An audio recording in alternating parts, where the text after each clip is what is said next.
আজ আমরা যাচ্ছি বিশ্বের বৃহত্তম হিন্দু মন্দিরে।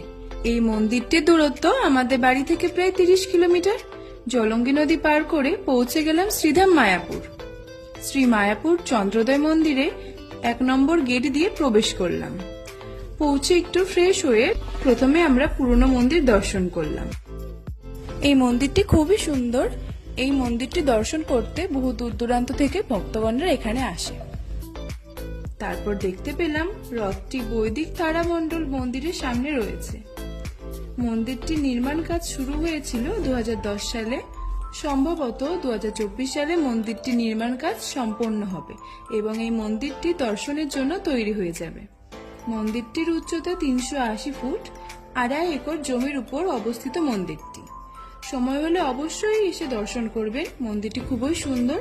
ভিডিওটি যদি ভালো লাগে তাহলে লাইক এন্ড শেয়ার এবং পেজটিকে ফলো করে দেবেন।